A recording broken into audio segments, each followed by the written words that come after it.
Hello guys, तो इस part में जाओशा उस एक्टर से मिलने जा रही थी। वो जाते हुए सोच रही थी कि उसके 10 साल के करियर में वो सिंगल और स्कैंडल फ्री एक्टर है। आज मैं उससे मिलूंगी कहकर खुश हो रही थी। तभी वो देखती है कि वो एक्टर उसी की कंपनी के एक एम्प्लॉय के साथ बदतमीजी कर रहा था। असल में वो लड़की उसकी एक्स गर्लफ्रेंड है। उस एक्टर ने उससे चीट किया था, इसलिए उसने उससे ब्रेकअप कर लिया था। इसलिए वो उसे रजिस्ट कर रही थी और कहती है अगर तुमने दोबारा ऐसा कुछ किया तो मैं तुम्हें एक्सपोज कर दूंगी। वो उस पर गुस्सा करने लगता है कि तुम्हारी हिम्मत कैसे हुई मुझे धमकी देने की। जब तक मैं चाहता हूँ तब तक तुम्हें मेरे साथ रहना होगा कहकर उसे किस करने लगता है। ये सब देखने और जानने के बाद तो वो शॉक्ड हो गई थी कि इसके जो लोगों के सामने अच्छा इमेज है वो सब फेक है। अभी वहाँ पर जांगी आ जाता है और उसे ऐसे देख लेता है और सोचता है ये अभी भी ऐसे लड़कों को ताड़ रही है। सोचकर उसे आवाज दे देता है तो वो घबरा कर रूम के अंदर चली जाती है। उन दोनों को देखकर वो लोग भी शॉक्ड हो जाते हैं। तो जाशो बताती है कि हम तो अभी आए हैं। वो एक्टर थोड़ा सा रिलैक्स होता है और कहता है कि मेरा सूट खत्म हो गया है तो मैं चलता हूँ। और उस एम्प्लॉय को इशारा करती है तो वो भी ये कहकर वहाँ से चली जाती है कि मैं इन्हें छोड़कर आती हूँ। जाशो भी उनके पीछे जा रही थी पर वो रोकते हुए कहता है कि तुम अपनी आदत कभी नहीं बदलोगी ना। पर वो तो सोच रही थी कहीं वो उस एम्प्लॉय को फिर से बुली ना कर रहा हो। और वो उसे ये कहकर वहाँ से चली जाती है कि मैं बाद में तुम्हें एक्सप्लेन कर दूंगी। पर जांगी को तो लग रहा था कि वो अपने हस्बैंड के सामने ही किसी और मैन को चेस कर रही है। वो एक्टर उस एम्प्लॉय को अपने साथ चलने के लिए कह रही थी पर वो मना कर रही थी कि अभी भी मुझे कंपनी में काम है। पर वो उसे जबरदस्ती लेकर जा रहा था। तभी वहाँ पर जाशा आ जाती है और पूछती है कि तुम हमारे कंपनी के एम्प्लॉय को कहाँ लेकर जा रहे हो। वो कहता है आपकी कंपनी मेरे साथ बहुत जल्द इंटरव्यू करने वाला है, वो बहुत अच्छे से हो इसीलिए मैं इसे अपने स्टूडियो लेकर जा रहा था। एम्प्लॉय सोच रही थी मिस सू की फर्स्ट प्रायोरिटी कंपनी है, वो मेरी हेल्प नहीं करेगी। पर जाओशा तो उसे ले जाने से मना कर देती है और कहती है तुम जैसे स्कमबैक पर्सन लूना जैसे कंपनी को डिजर्व नहीं करते और वो उसे टर्मिनेट कर देती है। वो कहने लगता है तुम्हारी कंपनी कॉन्ट्रैक्ट बीच में तोड़ने के लिए अफोर्ड नहीं कर पाएगा। पर वो अपने असिस्टेंट को फोन करके उसके स्टूडियो में टर्मिनेशन लेटर भिजवा देने के लिए कहता है और साथ में कॉन्ट्रैक्ट के हिसाब से पेनल्टी भी दे देने के लिए कहती है। इससे वो एक्टर गुस्सा करने लगता है और कहता है भले ही तुम इस कंपनी के प्रेसिडेंट हो, तुमसे भी ऊपर शेयर होल्डर्स हैं और मेजर शेयर होल्डर जियांगी को अगर पता चला तो वो जरूर डिसएग्री करेगा। तो वो बताती है कि जियांगी मेरा हस्बैंड है, अगर उसे तुम्हारे बारे में पता चला तो मैंने जो कुछ भी किया उससे वो खुशी होगा। वो गुस्से में उसे हिट करने वाला था पर तभी वहाँ पर जियांगी आकर उसे प्रोटेक्ट कर लेता है। तो वो ये कहकर वहाँ से चला जाता है कि अभी ये सब कुछ खत्म नहीं हुआ है। एम्प्लॉय उसे थैंक यू कहती है उसकी हेल्प करने के लिए और कहती है ऑनलाइन उस एक्टर से कोलैबोरेशन के बारे में सबको पता चल गया था, अगर कॉन्ट्रैक्ट ब्रेक होने के बाद सबको पता चली तो कहीं कंपनी को नुकसान ना हो जाए। जाशा कहती है अगर इस वजह से इस कमबैक से कोलैबोरेशन हो जाता तो हमारी कंपनी के लिए ज्यादा ट्रबल क्रिएट होता, अगर उसने दोबारा तुम्हें परेशान करे तो आकर मुझे बताना। तो वो थैंक यू कहकर वहाँ से चली जाती है। उसके जाते ही वो कहती है मैंने गुस्से में आकर कॉन्ट्रैक्ट कैंसिल कर दिया, अब क्या होगा। जांगी कहता है तुम चिंता मत करो, मैं हूँ ना तुम्हारे साथ। जाशा का पैर मुड़ गया था इसलिए वो चल नहीं पा रही थी तो वो उसे कैरी करके लेकर जाता है। घर जाने के बाद मेडिसिन अप्लाई करता है और कहता है कि फ्यूचर में कुछ दिनों तक तुम हील मत पहनना। वो कहती है 28 वाली जाओशा कितनी परफेक्ट है, मैं उसे लूज नहीं करना चाहती। जांगी कहता है चाहे तुम 18 वाली हो या 28 वाली, मेरे दिल में तो तुम सेम ही हो, कोई डिफरेंस नहीं है। जाशा कहती है अगर मैंने तुम पर चीट किया हो तो तुम क्या करोगे। वो कहता है तो मैं तुम्हें बांध कर एक स्मॉल डार्क रूम में लॉक कर दूंगा। वो घबराने लगती है तो वो कहता है चाहे कुछ भी हो एंड में हम दोनों साथ में ही रहेंगे। वो पूछती है क्या सच में हम एक दूसरे से प्यार करके मैरिज किए थे। वो कुछ बताता है इससे पहले ही जाशा को उसके असिस्टेंट का फोन आ जाता है और बताती है कि जोशी जी ने हमारे कंपनी के खिलाफ कुछ ऑनलाइन पोस्ट किया है और बता रहा है कि फिल्मिंग करते वक्त कुछ लोगों ने उसे बुली किया है, इसलिए उसके फैन हमारी कंपनी को ऑनलाइन ट्रोल कर रहे हैं। मैंने तो पेनल्टी के फीस भी क्लियर कर दिया था। और फिर वो ऑनलाइन कुछ कमेंट्स पढ़ती है जो उसके कंपनी के बारे में बुरा बुरा बोल रहे थे। तो वो गुस्सा करने लगती है कि इन लोगों को तो उस कमबैक का असली चेहरा दिखाना पड़ेगा। ऐसा कहकर वो कंपनी जा रही थी तो जांगी भी उसके साथ जाता है। मीटिंग में सेक्रेटरी कहती है लोग हमारी कंपनी को बहुत क्रिटिसाइज कर रहे हैं, इस वजह से कंपनी की रेपुटेशन खराब हो रही है। मिस सू को ऐसे सडनली कॉन्ट्रैक्ट ब्रेक नहीं करना चाहिए था, उन्हें जोशी जी से माफी मांग लेना चाहिए। पर जहांगीर मना कर देता है कि वो क्यों माफी मांगेगी, मैं इस टर्मिनेशन से एग्री हूँ, वो माफी नहीं मांगेगी। अभी वो बताती है कि इस सब की वजह से जंग ग्रुप के स्टॉक प्राइस पर भी इफेक्ट पड़ रहा है, शेयर होल्डर्स कंपनी में आपका वेट कर रहे हैं। तभी जियासा उसे अपनी कंपनी जाने के लिए कहती है और कहती है कि मैं यहाँ हूँ। वो कहता है अगर तुम्हें मेरी जरूरत पड़ेगी तो मुझे बुला लेना, कहकर वो अपनी कंपनी के लिए चला जाता है। और फिर कंपनी में सब लोग जियासा को ही गलत कह रहे थे कि उसकी वजह से हमें इतनी ओवर टाइम करनी पड़ रही है। और ऐसे सिचुएशन में यून ने भी रिजाइन कर दिया। लगता है मिस सू ने उसे फोर्स किया होगा रिजाइन के लिए, क्योंकि उसी ने ही आज सुबह उस एक्टर को रिसीव किया था। ये सारी बातें जाशा सुन रही थी और उसे बुरा लग रहा था। तभी उसे उस एम्प्लॉय यून का भी मैसेज आ जाता है कि मैंने रिजाइन कर दिया है, क्योंकि जूसी जी को पता है कि मैं वहाँ काम करती हूँ और मुझे उससे कॉन्टेक्ट नहीं रखना। तभी वहाँ पर जूसी जी के फैन गल आ जाते हैं उनकी कंपनी के खिलाफ प्रोटेस्ट करने और जाशा को वहाँ देखकर उसे भला बुरा कहने लगते हैं कि तुम हमारे ब्रदर को क्यों टारगेट कर रही हो, हम तुम्हें छोड़ेंगे नहीं, कहकर उन्हें हिट करने वाले थे। पर असिस्टेंट बीच में आ जाती है और चोट उसे लग जाता है। फिर भी वो लोग नहीं रुक रहे थे और प्रोटेस्ट किए जा रहे थे। तभी जाओशा उन्हें हैंडल करने के लिए एक डंडा उठा लेती है और कहती है कि ये ऑफिस एरिया है, तुम लोग यहाँ आकर मेरी एक एम्प्लॉय को इंजर्ड किया है, ये तुम लोगों के लिए अच्छा नहीं होगा। फिर भी वो लोग नहीं जा रहे थे तो वो कहती है अगर तुम लोग यहाँ से नहीं गए तो मैं जूस एजी को पूरे इंडस्ट्री से बैन करवा दूंगी। ये सुनकर वो लोग थोड़ा डर जाते हैं और वहाँ से चले जाते हैं, पर एम्प्लॉयज उसे टॉन्ट करने लगते हैं कि पहले तो उसे कॉन्ट्रैक्ट ब्रेक कर लिया और अब उसे बैन करने की बात सोच रही है, इतना इम्पल्सिव होकर डिसीजन नहीं लेना चाहिए। जाओशा कहती है मुझे पता है कि तुम लोग ओवर टाइम नहीं करना चाहते, पर जब ये प्रॉब्लम सॉल्व हो जाएगी तो मैं तुम लोगों की सैलरी ट्रिपल कर दूंगी और हाफ मंथ की हॉलीडे भी दूंगी। फिर भी अगर तुम लोग सेटिस्फाई नहीं हो तो रिजाइन देकर जा सकते हो। तो वो लोग कहने लगते हैं कि हमें भी ऐसी बॉस नहीं चाहिए, कहकर रिजाइन देकर चले जाते हैं। और ये सब सेक्रेटरी खड़ी होकर आराम से देख रही थी और फिर जब उसे सेट खड़ी थी तभी वहाँ पर जांगी उसे ढूंढते हुए आता है और उसे पूछता है कि तुम रो क्यों रही हो। तो वो कहती है क्या मैंने कुछ गलत किया है। वो पूछता है क्या तुम कॉन्ट्रैक्ट कैंसिल करने के लिए रिग्रेट कर रही हो। वो कहती है ऐसी बात नहीं है, पर मैं और बेटर तरीके से कॉन्ट्रैक्ट कैंसिल कर सकती थी। जांगी उसे देख रहा था तो पूछती है ऐसे क्या देख रहे हो। वो कहता है कुछ नहीं, बस सोच रहा था कि तुम अभी वाली हो या फिर 10 इयर्स पहले वाली।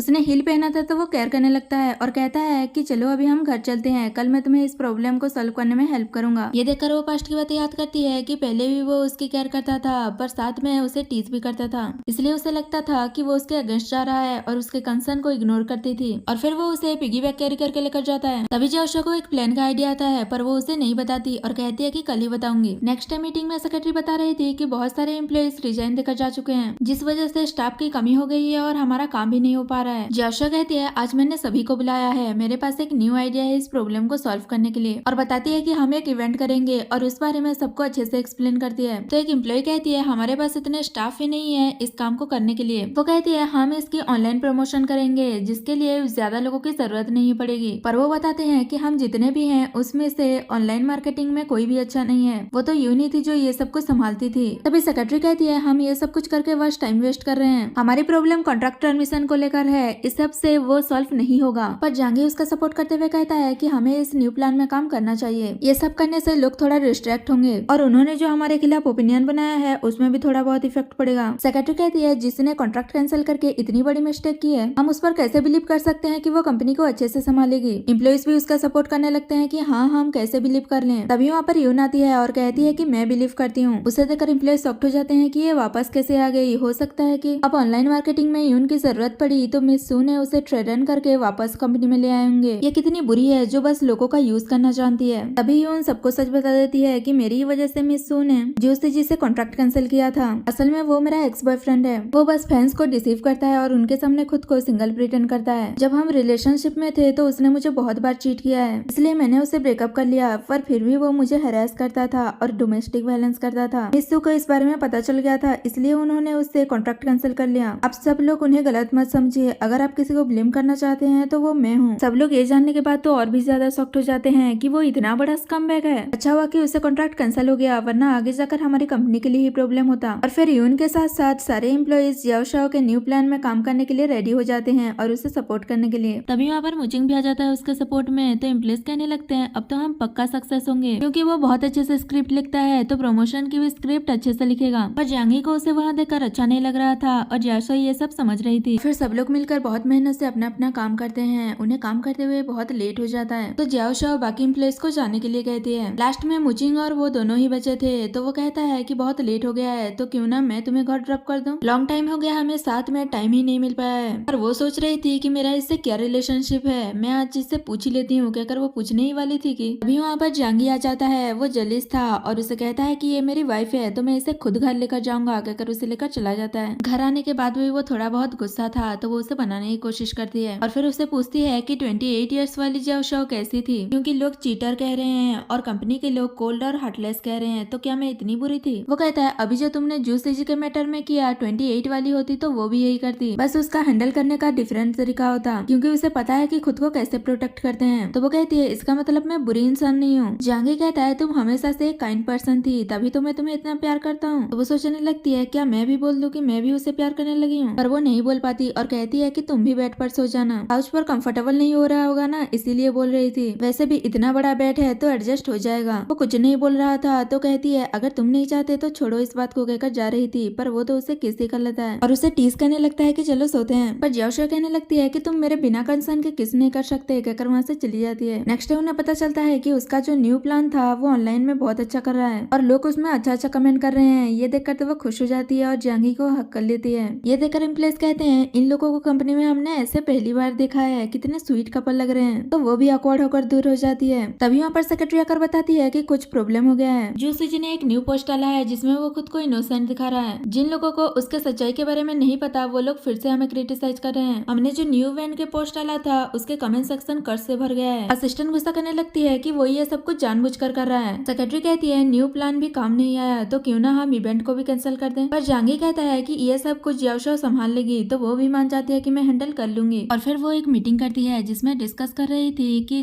जू सीजी के खिलाफ कोई तो एविडेंस होगा जिससे हम उसे रॉन्ग प्रूफ कर सके और उसका ट्रू फेस सबके सामने ला सके। यून कहती है वो बहुत ध्यान से अपना काम करता है, इतने सालों के रिलेशनशिप में भी उसने एक बार भी अपने घर नहीं लेकर गया मुझे और होटल लेकर जाता था। तभी याओशाओ को याद आने लगता है कि 10 इयर्स पहले उसने जू सीजी के बारे में एक न्यूज सुना था कि वो 3 रिच वुमेन के साथ इन्वॉल्व है, पर उसने ये रूमर समझकर इग्नोर कर दिया था। ये याद आने के बाद वो खुद ही खुश हो रही थी कि अगर ये बात बाहर आ गई तो जू सीजी तो पूरी तरह से बर्बाद हो जाएगा। असिस्टेंट पूछते हैं कि क्या बात है, आप क्या सोच रही हैं? तो वो ये बात उन दोनों को भी बताती है। और फिर वो लेट नाइट तक काम कर रही थी तो जांगी उसका केयर कर रहा था और फिर उसे घर लेकर जा रहा था। तभी वो बेहोश हो जाती है। नेक्स्ट सीन में वो उसे हॉस्पिटल लेकर गया था तो डॉक्टर कहता है वरीड होने की कोई बात नहीं है, वो ज्यादा टायर्ड हो गई थी इसलिए बेहोश हो गई थी। और बताता है कि उसके ब्रेन में कुछ प्रॉब्लम नहीं है जिस वजह से उसे एमनेसिया हो सके। थियोरिटिकल तो वो बिल्कुल ठीक है, पर हो सकता है कि उसे कुछ साइकोलॉजिकल इशू हो जिस वजह से उसे एमनेसिया हो गया है। अगर ऐसा हुआ है तो मुझे नहीं लगता कि उसकी मेमोरी रिकवर हो पाएगी। जांगी कहता है मुझे नहीं लगता कि वो प्रिटेंड कर रही है एमनेसिया होने का। अगर उसकी मेमोरी रिकवर नहीं भी हुई तो कोई बात नहीं। और सोचने लगता है कि चाहे कुछ भी हो मैं हमेशा तुम्हारे साइड पर रहूंगा। नेक्स्ट डे जब याओशाओ को होश आती है तो वो देखती है कि जांगी वहीं पर ही है और सोचती है कि ये रात भर यहाँ रहकर मेरी केयर कर रहा था। और याद करती है कि जब भी वो हट होती है तो वो हमेशा से उसकी हेल्प करता है। इस सबसे उसे लगने लगता है कि वो सच में मेरे साथ नाइस है। तभी जांगी भी जग जाता है और उसे पूछने लगता है कि कहीं तुम्हें अनकंफर्टेबल फील तो नहीं हो रहा है। वो नहीं कहती है और पूछती है कि तुमने मुझे कब से लाइक करना स्टार्ट किया था। जांगी बताता है कि बहुत टाइम पहले। वो कहती है कि यूनिवर्सिटी से, पर तब तो तुम मेरे हमेशा अगेंस्ट थे और मुझे क्रेजी गर्ल कहा करते थे। वो उसे टीज करने लगता है कि तब तुम ऐसी ही थी और हमेशा उस मुचिंग के आसपास ही रहती थी। वो कहती है हाँ क्योंकि वो हैंडसम था ना। फिर कहते हैं नहीं, मेरे कहने का मतलब है कि हाँ मैं ऐसी थी पर मैंने उसे कभी लाइक नहीं किया। जांगी पूछता है तो फिर तुम किसे लाइक करती हो? वो कुछ नहीं कहती और बहाना करने लगती है कि मुझे जल्दी से डिस्चार्ज होकर कंपनी जाना है कहकर जा रही थी। पर वो उसे रोककर किस कर लेता है और कहता है मैं तुम्हें किसी और को लाइक करने के लिए अलाउ नहीं करूंगा, तुम बस मुझे लाइक कर सकती हो। तभी याओशाओ को असिस्टेंट का फोन आता है और वो बताती है कि जू सीजी के खिलाफ एविडेंस मिल गया है। जब उसने 10 साल पहले अपना डेब्यू स्टार्ट किया था तब 3 रिच वुमेन उसे स्पॉन्सर कर रहे थे और बाद में उसके बहुत सारे लड़कियों के साथ अफेयर भी था। अब आगे क्या करना है? तो वो कहती है कल जू सीजी का फैन मीटिंग है तो वहाँ पर ही उसे एक्सपोज करेंगे। नेक्स्ट डे फैन मीटिंग में दिखाया जाता है। वहाँ पर उसके बहुत सारे फैंस वगैरह आए थे और उसके लिए हुटिंग कर रहे थे। वो भी उन लोगों से थोड़ी देर बात करता है और सोच रहा था कि मैं भी देखता हूँ वो मुझे कैसे ब्लॉक करती है। तभी वहाँ के स्पीकर पर उसके सारे कारनामे अनाउंस होने लगता है कि उसके कितने सारे स्पॉन्सर रह चुके हैं और बहुत सारे लड़कियों के साथ हुकअप भी कर चुका है, साथ में उनके ऊपर डोमेस्टिक वायलेंस भी करता है। ये सब सुनकर तो सब लोग शॉक्ड हो गए थे और जू सीजी जल्दी से इसे बंद करने के लिए कह रहा था। ये सब सुनने के बाद भी फैंस को लगता है कि शायद हमारे एक्टर को कोई बदनाम करना चाहता है इसलिए ये सब कर रहा है और वो उस पर ट्रस्ट करने का सोचते हैं। पर तभी वहाँ पर कोई उसके खिलाफ प्रूफ वगैरह दिखा देता है जो वो बहुत सारे लड़कियों के साथ था। ये सब देखने के बाद उन्हें यकीन होता है कि ये सब झूठ नहीं था बल्कि सच था। ये बस अच्छा होने का हमारे सामने प्रिटेंड करता है, असल में ये कितना बड़ा स्कमबैग है कहकर उस पर चिल्लाने लगते हैं। पर वो तो पूरे सदमे में ही चला गया कि ये सब क्या हो गया। और फिर याओशाओ अपने एम्प्लॉइज के साथ प्लान सक्सेस होने की खुशी में एक छोटा सा पार्टी कर रहे थे। असिस्टेंट बता रही थी कि जू सीजी पूरी तरह से बर्बाद हो गया है, उसके बारे में बहुत सारे लोगों को पता चल गया है और वो हॉट सर्च पर आ गया है और जो लोग भी हमारे वीडियोस में बैड कमेंट किए थे वो अपना कमेंट वापस ले रहे हैं और उसके खिलाफ कुछ टैक्स का भी इशू चल रहा है तो पुलिस उस पर इन्वेस्टिगेट कर रहा है। ओवरऑल कहा जाए तो सब कुछ ठीक हो गया है। तो याओशाओ भी उन सबको थैंक यू कह रही थी उस पर बिलीव करने के लिए और उसके साथ रहकर न्यू प्लान में काम करने के लिए। वो लोग कहते हैं कि हम हमेशा आपके साथ हैं, पर ये सब देखकर सेक्रेटरी को अच्छा नहीं लग रहा था और फिर सब ड्रिंक करने वाले थे तो जांगी याओशाओ को मना करता है ड्रिंक करने से और उसे जूस देता है। उसे इतनी केयर करते हुए देख एम्प्लॉइज खुश हो रहे थे और सोच रहे थे कि ये तो वो रूमर्स था ना कि मिसू जांगी पर चीट कर रही है और वो दोनों जल्द ही डिवोर्स लेने वाले हैं, पर शायद ये सच नहीं है, ये रूमर्स ही है। पर सेक्रेटरी सोच रही थी कि मिस्टर जियांग उससे बहुत नाइस हो रहे हैं, वो इतना वर्दी ही नहीं है। और फिर जांगी को जियांग कंपनी से कॉल आता है कि वहाँ कुछ गड़बड़ हो गया है तो वो याओशाओ से कहता है कि मैं जा रहा हूँ, तुम यहाँ एंजॉय करो, मैं बाद में तुम्हें पिकअप कर लूंगा। पार्टी खत्म होने के बाद वो जांगी के आने का वेट कर रही थी। तभी वहाँ पर मुचिंग आ जाता है तो वो उसे देखकर शॉक्ड हो जाती है और कहती है कि तुम अभी तक गए नहीं। वो कहता है मुझे तुमसे बहुत टाइम से कुछ बात करनी है पर मुझे चांस ही नहीं मिला। क्या तुम्हें याद है जिस दिन तुम रिवर में गिर गई थी उस दिन तुमने मुझसे एक प्रॉमिस किया था। तो वो भी सच जानने के लिए कि उस दिन असल में हुआ क्या था वो बोल देती है कि हाँ मुझे याद है, और बातों बातों में उससे सच निकलवाने लगती है। तो वो भी उसे सच बोल देता है कि उस दिन वो होटल में अपने बॉयफ्रेंड के साथ गया था, यानी वो गे है, और वहाँ पर कुछ रिपोर्टर्स उनकी फोटो खींच रहे थे। अगर ये बात बाहर आती तो उसकी मॉम की तबीयत और खराब हो जाती, जो पहले से ही खराब रहती है। इसी वजह से रिपोर्टर्स से बचने के लिए मेरे पास और कोई चॉइस नहीं था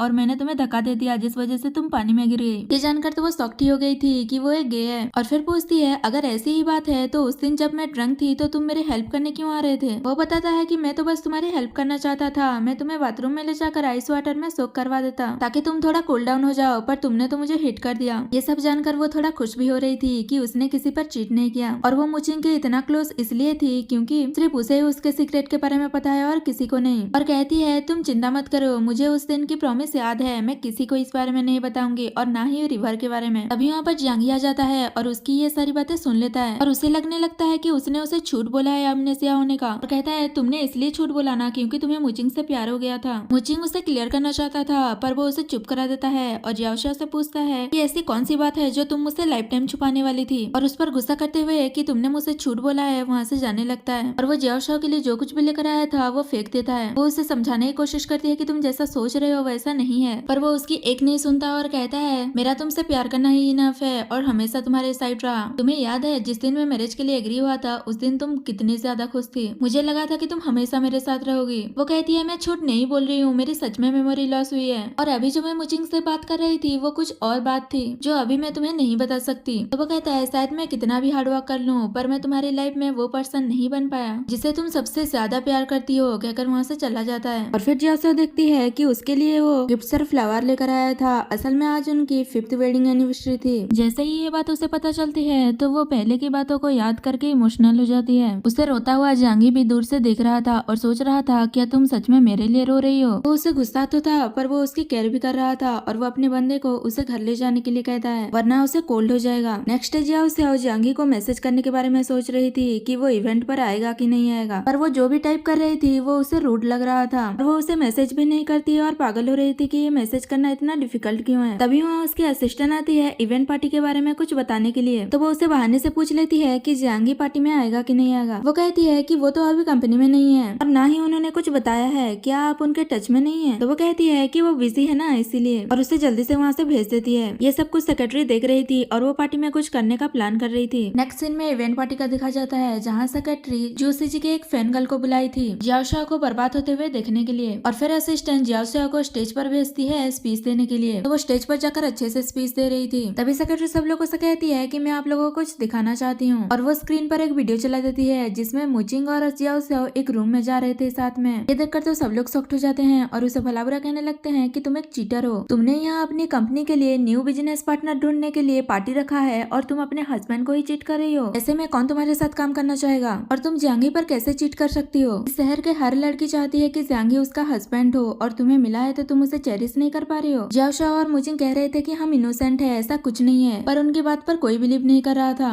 वही जांगी ने डिसाइड कर लिया था कि इस बार वो जियाओशा को जाने देगा। तभी उसे जियाओशा की एक डायरी मिलती है जिसमें उसने उसके मेमोरी लॉस होने के बाद सारी बातें लिखी थी। उस डायरी को पढ़ने के बाद जांगी को समझ आता है कि वो झूठ नहीं बोल रही थी, उसकी सच में मेमोरी लॉस हुई है, और उसे ये भी पता चलता है कि वो उसे प्यार करने लगी है। ये जानकर तो बहुत ही खुश हो जाता है। तभी उसे असिस्टेंट फोन करती है और पार्टी में जो कुछ भी हो रहा है वो सब बताती है और जल्दी से वहाँ आने के लिए कहती है। वही जियाओशा सबको कह रही थी कि ये एडिट वीडियो है, मैंने जांगी पर चीट नहीं किया है। तो सब लोग कहने लगते हैं कि हम बच्चे नहीं है, तुम कहोगी और हम मान जाएंगे, तुम्हारे पास क्या प्रूफ है कि तुम इनोसेंट हो। तभी जियाओशा को याद आता है कि जांगी ने उसे कॉलेज में बताया था कि एडिट वीडियो को उसके नॉर्मल वर्जन में कैसे लाते हैं, और कहती है कि हाँ मेरे पास प्रूफ है, और वो उसी टेक्निक का यूज करके उस एडिट वीडियो का ओरिजिनल वर्जन लाती है जिसमें वो लोग वर्क रिलेटेड ही बात कर रहे थे और उसी के लिए ये रूम में गए थे। फिर भी वो लोग कहने लगते हैं कि भले ही तुम लोग वर्क रिलेटेड बात कर रहे थे पर तुम दोनों रूम के अंदर तो गए थे ना, हमें कैसे पता चला कि तुम लोग इनोसेंट हो। सेक्रेटरी कहती है पहले तुमने चीटिंग की थी तो मान भी लो। जियाओशा कहती है जब मैंने कोई गलती की ही नहीं तो मैं उसे एडमिट क्यों करूंगी, पहले तुम बताओ कि तुम क्या करना चाहती हो। तुमने वीडियो को एडिट करके दिखा रही हो सबको जिससे कंपनी की रेपुटेशन बर्बाद हो रही है, तुम्हारी इंटेंशन क्या है। अभी वहाँ पर जूसीजी के फैन गर्ल उस पर नाइफ से अटैक कर देती है और कहती है कि तुमने उसे क्यों फंसाया, तुम खुद एक चीटर हो, मैं तुम्हें मार डालूंगी, कहकर उसे नाइफ से अटैक करती है। पर तभी वहाँ पर जांगी आकर नाइफ उसको पकड़ लेता है और उसे बचा लेता है। फिर बॉडीगार्ड्स उस लड़की को लेकर वहाँ से चले जाते हैं। जियाओ उसकी केयर करने लगती है कि तुम्हारे यहाँ से तो ब्लीडिंग हो रही है। वो कहता है कोई नहीं, छोटा सा ही चोट है, तुम तो ठीक हो ना। सेक्रेटरी कहती है उसने तुम पर चीट किया है, फिर भी तुम बार बार उसे क्यों प्रोटेक्ट करते हो। वो कहता है क्योंकि मुझे उस पर बिलीफ है। और उसे ऐसे जियाओ के लिए स्टैंड लेते हुए देखकर अब सारे लोग सेक्रेटरी को ही कहने लगते हैं कि शायद यही है जो एडिट वीडियो दिखाकर इन दोनों के बीच डिवोर्स करवाना चाहती थी। इन दोनों को देखकर ऐसा लग रहा है कि दोनों एक दूसरे से बहुत प्यार करते हैं। यही है जो खुद को प्रमोट करने के लिए ये सब कर रही थी। सेक्रेटरी कहती है जियांगी हमेशा तुम्हारे लिए डिवोटेड रहा है, पर तुम हमेशा मुचिंग के साथ रहती थी। क्या तुम्हें लगता है कि तुम उसकी वाइफ होने के लायक हो। वो कहती है जब से मैं 18 इयर्स की थी तब से मैं इसे लाइक करती हूँ और ये सिर्फ मुझसे प्यार करता है, तो क्या अब भी मैं इसके वर्दी नहीं हूँ। फर्स्ट टाइम मैं तुम्हारे वर्क एबिलिटी और टैलेंट देखकर तुमसे अट्रैक्ट हुई थी, इसीलिए मैंने तुम्हें जियांगी का सेक्रेटरी बना दिया था। पर अब तुम वो जब कर ही नहीं रही हो, इसलिए मैं तुम्हें फायर करती हूँ, कहकर वो लोग वहाँ से चले जाते हैं। फिर घर आने के बाद वो उसके चोट पर मेडिसिन लगा रही थी और कहती है मुझे नहीं लगा था कि तुम पार्टी में आओगे। और एक्सप्लेन करने लगती है कि मैंने तुमसे झूठ नहीं बोला, मेरी सच में मेमोरी लॉस हुई है। वो कहता है मुझे पता है, और वैसे भी मेरे लिए मैटर ही नहीं करता कि तुमने मुझसे झूठ बोला, बस मैं ये एक्सेप्ट नहीं कर पा रहा था कि तुम किसी और को लाइक करती हो। जियाओ कहती है मुचिंग का वो प्राइवेट मैटर था और वो ये बात तुमसे सीक्रेट रखना चाहता है, इसलिए मैं तुम्हें वो बात नहीं बता सकती। इसके लिए मैं तुमसे माफी भी मांगती हूँ। तो वो कहता है मेरे लिए अब ये मैटर नहीं करता, क्योंकि मुझे पता चल गया है कि तुम मुझे लाइक करती हो। पर वो कहने लगती है कि किसने कहा कि मैं तुम्हें लाइक करती हूँ। जियांगी उसे टीज करने लगता है कि आज सबके सामने पार्टी में तुमने मुझे कन्फेस किया और कहा कि जब से तुम 18 इयर्स की थी तब से तुम मुझे लाइक करती हो। फिर भी वो नहीं मान रही थी, तो वो उसे उसका डायरी दिखा देता है। ये देखकर वो गुस्सा करने लगती है कि तुम ऐसा कैसे कर सकते हो, डायरी एक पर्सनल चीज होती है, तुम कैसे पढ़ सकते हो। पर वो उसे किस कर लेता है और कहता है मेरे मन में अभी भी एक क्वेश्चन है, और पूछता है कि कॉलेज टाइम में तुम मुझसे इतना नफरत क्यों करती थी। वो बताती है कि असल में उसने कॉलेज में जियांगी को उसके ही क्लासमेट को बुली करते हुए देखा था और किसी से दूर रहने के लिए धमका रहा था। ये देखकर उसे लगा था कि वो एक बैड बॉय है जो दूसरों को बस बुली करता है। ये जानने के बाद जियांगी बताता है कि मैंने तो बस उसे तुमसे दूर रहने के लिए धमकाया था, क्योंकि हमेशा वो क्वेश्चन पूछने के बहाने तुम्हारे पास आता था। और इशारों में बताता है कि गलत जगह उसकी बुरी नजर थी, इसलिए मैंने ऐसा किया था। तो वो शॉक्ड हो जाती है कि क्या मतलब, तो फिर तुमने मुझे पहले क्यों नहीं बताया। तो कहता है कि मुझे लगा कि अगर मैं डायरेक्ट तुमसे जाकर ये बात करूंगा तो तुम मुझे गैंगस्टर समझोगी। वो कहती है तब तो तुम्हारे सारे बाल व्हाइट थे और तुम्हें देखकर ही लग रहा था कि तुम बैड बॉय होगे। ये सुनते ही वो उसके क्लोज चला जाता है और कहता है कि बैड बॉय कैसे होते हैं अब मैं दिखाता हूँ। ऐसा कहकर वो उसे किस करने लगता है और फिर वो दोनों अपना क्वालिटी टाइम स्पेंड करते हैं। नेक्स्ट डे जैसे ही वो उठती है तो वहाँ पर जियांगी नहीं था, पर उसने जियाओ को मैसेज कर दिया था कि मैं जियांग ग्रुप में जा रहा हूँ, वहाँ एक मीटिंग है, तुम अपनी कंपनी चली जाना, मैं इवनिंग को तुम्हें पिकअप कर लूंगा। उसके बैग में पेन हो रहा था तो वो सोच रही थी पता नहीं उसमें इतनी एनर्जी कहाँ से आता है। और फिर जैसे ही वो बेड से उतर कर जा रही थी तो वो स्लिप करके गिर जाती है, जिस वजह से उसका सर बेड पर लग जाता है और उसे पास्ट की सारी मेमोरी आने लगती है कि कैसे वो दोनों स्कूल में पहले लड़ा करते थे और फिर धीरे धीरे साथ में रहने की वजह से दोनों को एक दूसरे से प्यार हो जाता है। और फिर एक दिन जियांगी ने उसे मैरिज के लिए प्रपोज किया था तो उसने भी हाँ कह दिया था। उसे सब कुछ याद आ जाता है तो वो अपने पुराने वर्जन में वापस आ जाती है और फिर वो कंपनी जाती है और सबसे पहले वाले टोन में ही बात कर रही थी और असिस्टेंट से कहती है सबको बता दो 30 मिनट के अंदर मीटिंग होने वाला है, वो रूम में आ जाए। ये देखकर असिस्टेंट सोचती है ऐसा क्यों लग रहा है कि ये पहली वाली मिस है। एम्प्लॉइज भी उसे ऐसे देखकर बात कर रहे थे कि ऐसा लग रहा है ये अपनी पुरानी पावरफुल ऑरा में वापस आ गई है। तो वो उन्हें ऐसे देख लेती है और पूछती है कि क्या हुआ, और फिर वो एक एम्प्लॉइज की हेयर स्टाइल की तारीफ कर देती है। ये देखकर तो वो सब शॉक्ड हो जाते हैं कि उसने पहली बार किसी की तारीफ की है। उसके बिहेवियर से लग रहा था कि वो स्टिक तो होगी पर सबसे बना कर भी रखेगी। और फिर मीटिंग रूम में भी वो सबसे कहती है मुझे पता है कि कुछ दिनों से कंपनी में बहुत कुछ हुआ है, फिर भी आप लोग कंपनी छोड़कर नहीं गए, इसलिए मैं बहुत ग्रेटफुल हूँ। अब सब कुछ ठीक हो पाया है तो सिर्फ आप लोगों की वजह से। अब हमें मैगजीन के न्यू प्लान के बारे में सोचना चाहिए, क्या किसी के पास कोई सजेशन है। और वो उन लोगों से यही सब डिस्कशन कर रही थी तभी उसे किसी का मैसेज आता है और सीन ही कट होता है। नेक्स्ट सीन में वो सेक्रेटरी से मिलने जाती है, इसका मतलब उसी ने ही मैसेज किया था। जियाओ पूछती है कि बताओ तुमने क्यों बुलाया है, तो वो कहती है कि मैंने रिजाइन कर दिया है और मैंने जो कुछ भी किया उसके लिए मुझे तुमसे माफी भी मांगनी थी। और वो उससे माफी मांगते हुए कहती है कि मैं मिस्टर जियांग को बहुत ही एडमायर करती हूँ और मैं ये भी जानती हूँ कि मैं उनके लायक नहीं हूँ, वो बहुत ही बेटर वुमेन डिजर्व करते हैं, इसीलिए मैं तुम्हें जज करती थी और कुछ महीनों से